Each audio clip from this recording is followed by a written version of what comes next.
Today's news and comment with Mark Larson. AM 1170, The Answer.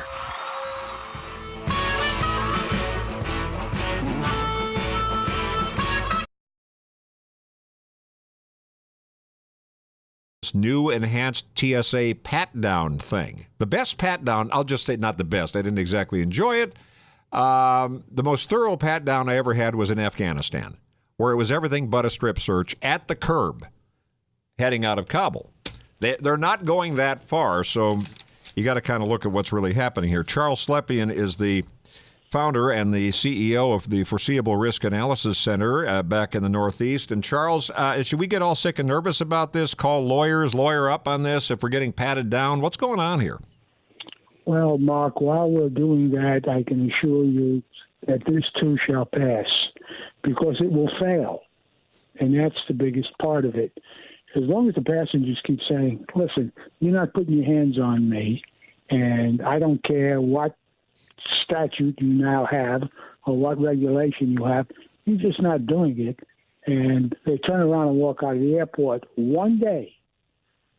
If passengers just one day say, enough is enough, and turn around and walk out of the airport, I can assure you the next day this new procedure will be gone, because it doesn't work. So why is it stepping up? Why are they stepping it up now, Charles? What's the urgency now? Has there been an incident or something, or was this on the table? They failed a test that was given in 2015. They failed the test. They found out that guns and other weapons were slipping through the system. So this is in response to something that happened 2 years ago? Exactly. Wow. Exactly. So nobody can say that they just looked the other way. I was looking at some of the reports from TSA, and they use an interesting term. I really had a laugh. They said the old procedures lessen the cognitive burden for our officers. In short, our officers aren't smart enough. So we have to tell them specifically that we have one size fits all. Now go ahead and do it. What an insult. Lessens the cognitive burden for our officers. It's amazing to me.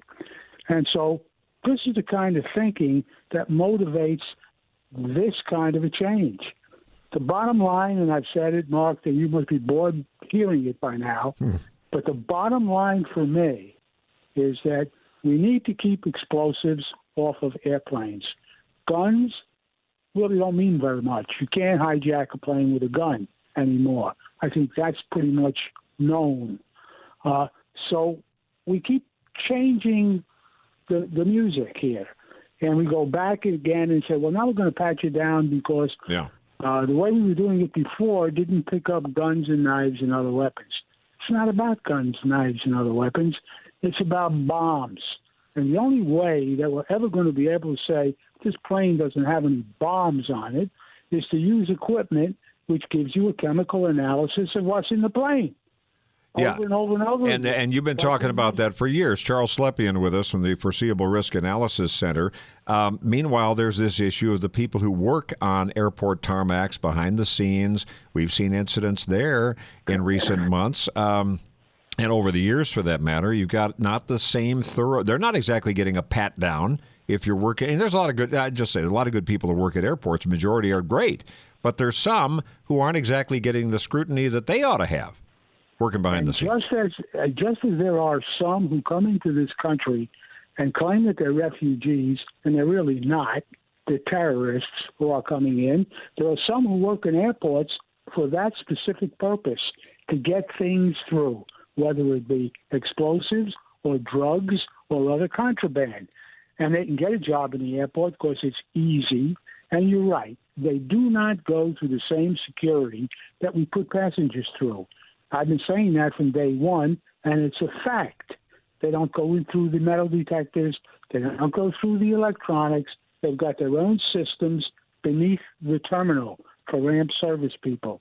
That's where they go. It's not TSA that's down there that's monitoring them. That's where they go. It's been that way, and it looks like it's going to stay that way. But to come up with something as ridiculous as this enhanced searches. What that really means is they're going to give you an internal examination if they feel it necessary, and they will not tell you what's necessary. That's the other part of this new rule. Everything now is a procedure that is classified. Mm-hmm. So we call it classified, and we can have our way with you. Now, they're saying that if you still agree to go through that machine, which gives you a 3D photograph of everything that you're wearing on your body, including body appendages, if you decide, I don't want to do that. I don't want to put my wife, my mother, my children, or even myself through that system, you're going to get patted down. And that pat down is not going to be gentle. And on top of that, in the past, they restricted the pat down to the back of the hand. Mm-hmm. Now they can use the front of the hand. Oh, boy. I can see the attorneys lining up now. Well, it's interesting that you say that, Mark, because TSA has been meeting with local police departments around the country in anticipation of the reports that they're going to get from passengers that they have been sexually assaulted. Right. This is insanity. So this is a whole new level when they need more agents. And have you ever gone through a long line? We saw this last summer in some of the big hubs like O'Hare, where you had people going through like camels through the eye of a needle there. They're all going into one little thing and they would have plenty of different magnetometers open, but not enough personnel. And now we're going to put more personnel on the pat-down defense thing. So you know where this is going. It can be with the best of intentions, but it tends to be the continuing giant bureaucratic mess. Charles Slepian helping us get some clarity on this at the Foreseeable Risk Analysis Center. Thanks, Charles. I appreciate it. See you later. You're welcome, Mark. All right, more coming up. Mark Larson Show, AM 1170, The Answer. The Mark Larson Show, AM 1170, The Answer.